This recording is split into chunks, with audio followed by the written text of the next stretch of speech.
Hi, we're here with Judge Kristina Blum, and we're here for the annual event of National Crime Victims' Rights Week.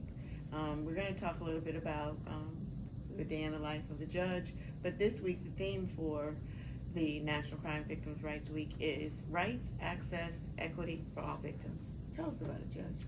Hi, I'm Kristina Blum. I'm the Chief Magistrate Judge for Gwinnett County, and we're here at the jail. I know you're probably looking at the fridge, and we are actually in a very important part of the Gwinnett County justice system. We're in sort of the back kind of chambers of the jail, and we have 4 courtrooms at our jail court annex. And when we talk about access to justice, this piece of our justice puzzle is a really important one.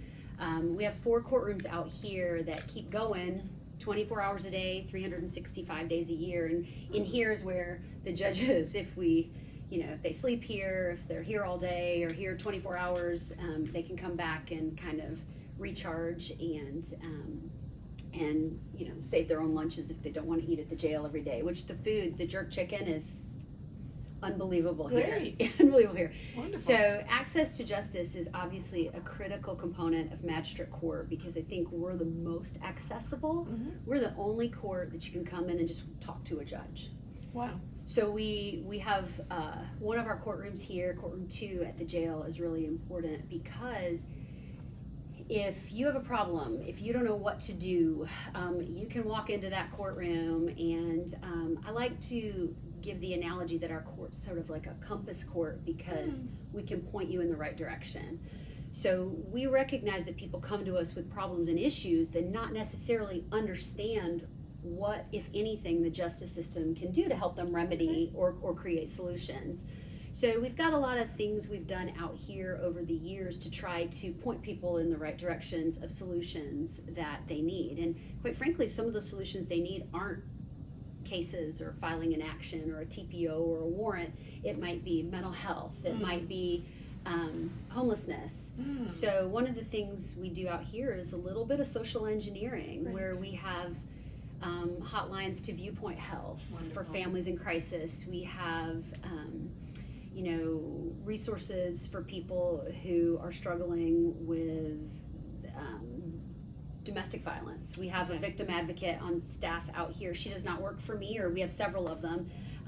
They work for the Partnership Against Domestic Violence, but they're here with us most days to help people navigate family violence circumstances, whether that be a protective order or whether that be a warrant or a preliminary hearing or something related to that. We also, I think what's interesting is during the pandemic, this was the court that was open. Awesome. This piece of the puzzle, as I say, we were here. This court remained staffed. Wonderful. 24 hours a day, 365 days a year. Some things that were important to keep things going is you have to have access to the courts to make sure people have access to their constitutional rights. How are we going to get people out of jail? We have to have judges who are here to be able to review bond circumstances. We have to have judges here to advise people of what their rights are, and we have to have judges here who are capable of releasing people and, for public safety, capable of putting people in custody. Those systems could not stop just because we had to be closed for periods of judicial emergency. I couldn't be more proud of the staff and clerks and deputies we had out here, and of course the judges that staff our court. We do have a lot of language access products, I call, out here because, goodness, I got a call this week from the jail that Judge Matthews was in TPOs and we needed a Nepali interpreter. Wonderful. So it's important to us out here to be able to give people the information they need in the language they need it in. A TPO is a TPO, whether you speak Mandarin Chinese or whether you speak English. So it's tricky sometimes, but we have a lot of information we try to provide people. We joke that we can provide all the information, but we can't force you to review it or receive it.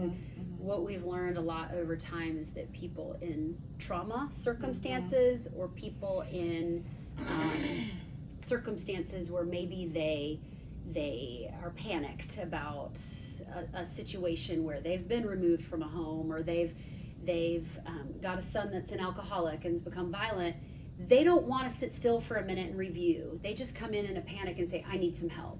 So we try to de-escalate and provide them the information they need. We've gotten pretty good at pushing people in the right direction. My friend Jennifer Hibbard, who runs Viewpoint Health, taught me the phrase a warm handoff. Okay. So the last thing we want to be is that I always say people end up in magistrate court because they throw the ball to us. Okay. And we never want to spike the ball. We want to we want to catch it and carry it over the goal line. So we're going to provide you with opportunities to help yourself. Can't give you legal advice. Okay. But that's why information and being that compass matters out here. Well, that's awesome because Gwinnett is so diverse. So diverse. It's a diverse county. In a wonderful way. Absolutely. Mm-hmm. So it sounds like you've talked about this compass and you talked about the language line. But as I was walking in, I saw this wonderful board of wonderful brochures in different languages. Yes. Can you speak to that? Well, years ago, I've been the chief, I guess, since 2013. One of the things that is interesting in my line of work is you want to provide consistency in information. Mm-hmm. And none of us have the time to sit down and explain the entire process to people. I can talk about a process, that's fine. Don't ask me what you should do, but I can tell you about a process. So I sat down with judges, and I had a journalism degree from Texas A&M. I don't know, there's not a lot of Aggies up here, okay. but I started. We created these brochure series because what happens is somebody might get a judgment in one of our civil courts, and they go, "What am I supposed to do now?" Mm-hmm. Somebody might want to file for a protective order, but we have people come in, they have no idea what it does, the extent of it, the scope of it. You mean they can't live with me still if I have a protective order?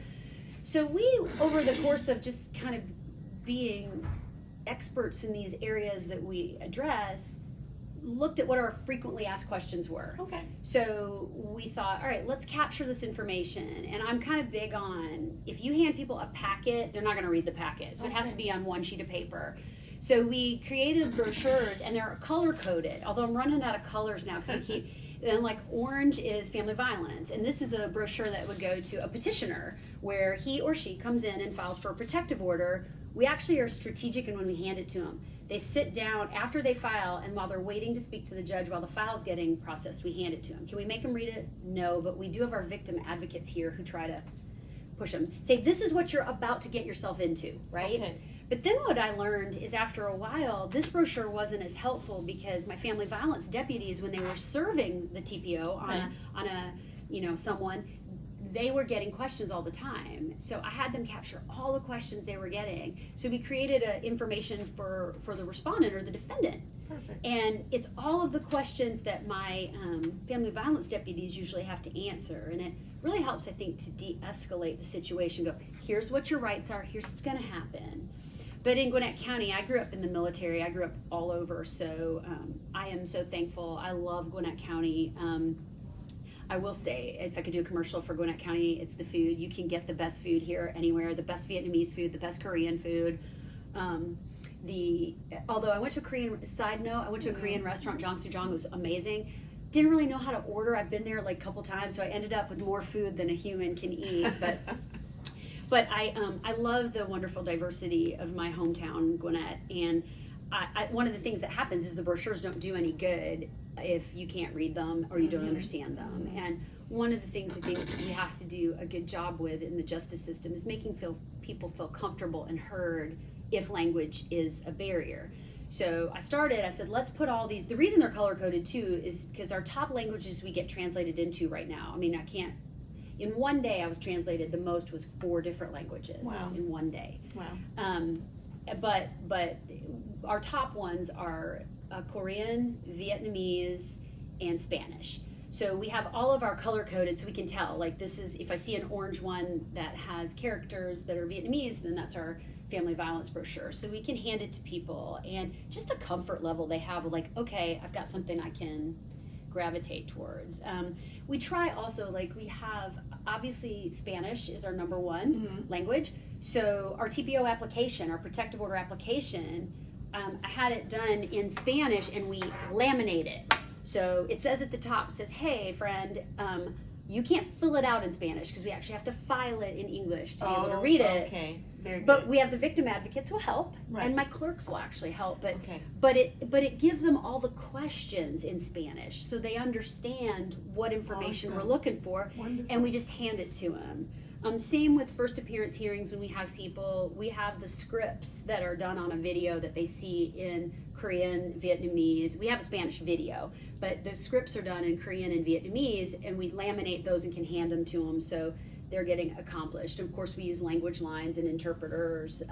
If I could encourage anybody to go into a line of work, though, gosh, we need interpreters so bad. It was real hard to find a Nepali interpreter the other day, and that's a desperate need in my world for people who can helpfully and accurately and objectively translate, because language access is a huge impediment to access to justice. But we're doing what we can. Are we perfect? No.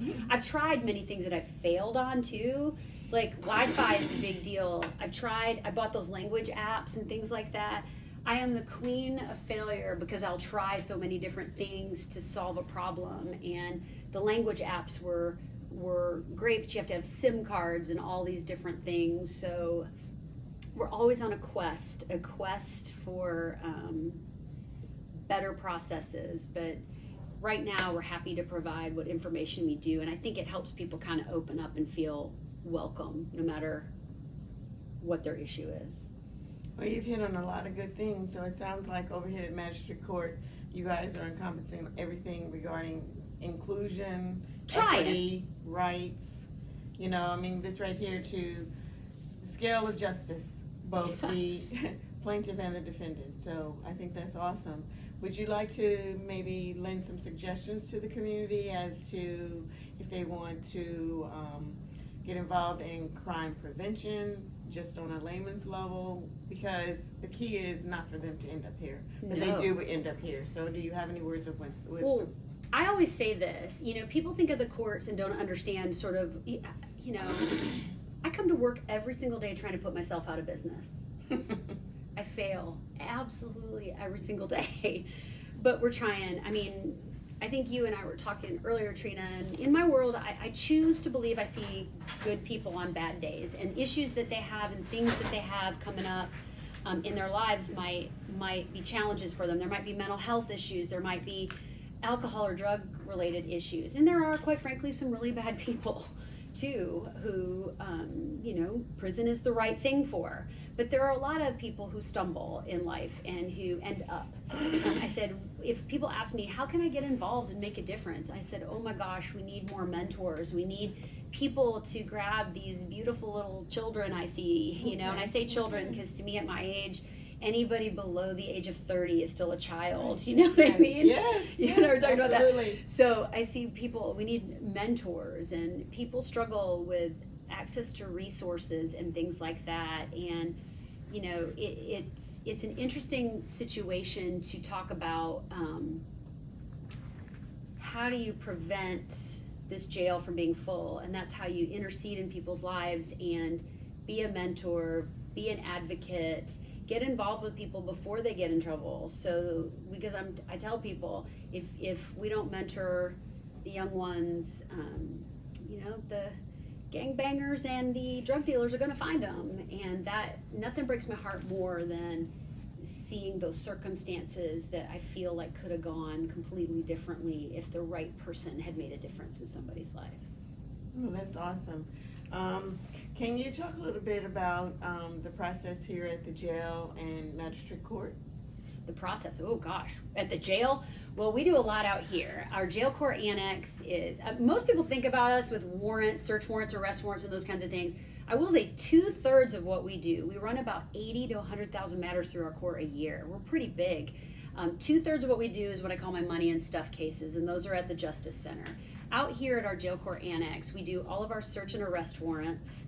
We also do first appearance hearings, which is where you are brought before a judge, usually within 24 to 36 hours of being arrested, for an explanation of your rights, to appoint you an attorney, to review your bond, even at that phase.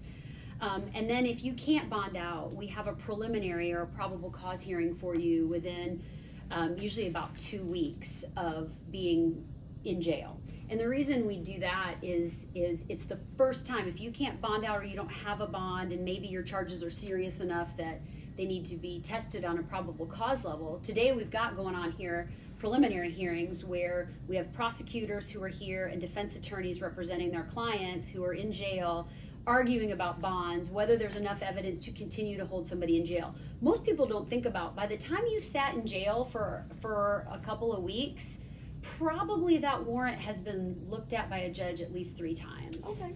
So there's a lot of checks and balances in the process. And one of the things I'll talk about that for Victims Rights Week is or is it month? Is it a month or a week? It's a week. It should be a month, I guess. Yeah, but absolutely. one of the things that I talk about is that we learned from the pandemic is I used to do these hearings by Zoom. We got them up and going right out the gate because victims have the right to have their day in court as much as the accused does. And we have to balance that. But one of the things when we did it is I would broadcast them on YouTube because we had Zoom hearings, and because of the pandemic, people weren't comfortable coming into court. Okay. They went really well. We couldn't, it takes longer. Everybody thinks video is so great. It's hard. I had to do every single calendar. We can only run a certain amount of cases because they do take longer. Okay. We don't get, when we have people here, the defense attorneys can interview the officers, they can do waivers of the prelims, so we can have bigger calendars. But one of the things when we came back to do these hearings that are very important in person is that I kept my YouTube channel. And the reason I did is because it not only cuts down the amount of people we have, but there's a lot of issues where the victim might not want to come to court and sit and watch. Okay. Or likewise, the defendants' families. You know, the defendants have moms and dads and brothers and sisters and wives and husbands, and so they may not want to come to court. So as someone who, I set up our YouTube channel, I had to become an expert on it. It's really, I have to scrub it. I do all the things with the YouTube channel. But one of the things I noticed, because in watching the analytics, is that we still have a lot of people watching it, and it's cut down on a lot of congestion in the courtrooms. And I do think the victims are more comfortable watching it. So we have special training we do for our judges that handle hearings by YouTube, because if we've got a rape victim, the judge will cover on the calendar ahead of time. Let's say when we don't do the calendar call on YouTube, we do that because we say, all right, if this is a juvenile victim or a crime victim, we're just going to use initials. Let's not give, I don't think I watch a lot of court on TV, and I don't think judges think about that kind of stuff, but man, I do. Is there going to be a safety security issue? Do we have an undercover officer? Because if I have an undercover officer, you're not supposed to record off of YouTube, but how am I going to know, right? Exactly. So I don't want to make anything more dangerous. I don't want to expose anything that shouldn't be exposed. So usually the defense attorneys and the prosecutors will agree to those parameters, but it's still a lot nicer for not only the defendants' families and loved ones, because they do, as well as the victims can watch from a place that's not as, I guess, for lack of a more eloquent way to say it, a little scary. And it's also, as a chief judge, cut down on congestion in my courtroom in this COVID world that we have to be concerned about.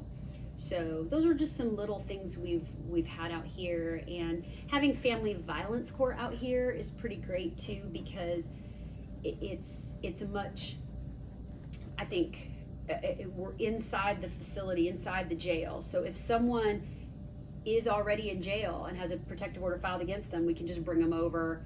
Our family violence unit to serve these protective orders is here. And one of the things we were able to do throughout the pandemic, from a safety and violence perspective, is we never one time fell behind on family violence protective orders. Wonderful. We never one time stopped them, and we never one time deprived someone of their day in court. We spread out the calendars. I think we had PPE in the courtroom before most. We staggered them, brought smaller calendars in, doubled them up. But I'm real proud of my clerks and staff, and we were smart in how we calendared them, and we were able to keep that essential function going, giving both the victims and the accused the rights they're entitled to those hearings throughout the pandemic. And this place made me real proud in the last few years. It's always made me proud, but you you see when emergencies happen who can step up and who can step away. And from the sheriff's deputies, from the clerks, I bought all my clerks bracelets that said essential, because they were all here and they were all amazing. And one of the things that was great is when nobody could find anybody, they would answer calls for everything. Awesome. And they never once said, it's not my problem. They said, let me find you that answer. So it's a great culture of a court that you can work in when it's not my job, your job, it's just the mission. And all of our defense attorneys that came in, all of our attorneys, everybody just, I think, gave our community a real reason to be proud of how we kept things going. And my colleagues in state and Superior Court as well. Well, I'll tell you, our county is really blessed to have you and your team. Thanks. We are, because it takes great leadership, but it sounds like you're leading a great team. Kristina, well, I feel blessed to live in Gwinnett County. It's my chosen home, and I've lived here. My kids have gone to public school here. I've lived here for longer than anywhere I've lived in my whole life. So it's a privilege and an honor to be in a job that you know, and I know you and I were talking, where every day you come to work, you're gonna impact somebody's life. You may have to do something like put them in prison. You may have to, revoke a bond. You may have to issue a TPO and tell them they can't see their children. But how you do that and the rights you ensure that they have and are aware of, I think that's the absolute pinnacle of an effective justice system, is being able to communicate the rights people have, effectuate the rights they have, and make sure that people, whether they hate your decision or love it, they understood it and they felt like they had a fair shot. The perception of fairness is as important as governing Right. the actual fairness. Because I always tell the judge, look, tell people I work with, and I teach other judges, I said, I know in your heart you're going to be fair, but unless you communicate and you're able to articulate how you got to that fairness, what rights you applied, what they did, explain your ruling, they're never going to feel it's fair. And if they don't receive it as fair because you didn't do your job of managing that perception of fairness, they are never going to ever believe that they got a fair shot, no matter how perfect your ruling was. And that's the tricky part of the job. So all these little things we do is to make sure people feel like the justice system works for them, not vice versa. That's so important. And so I just want to thank you for spending time with us today. I want to And thank you. I have so enjoyed meeting you. thank you so much. All right, well, I tell you, we appreciate anyone that's watching, and if you have any questions, just come over here to Magistrate Court and we'll help We're you. always here.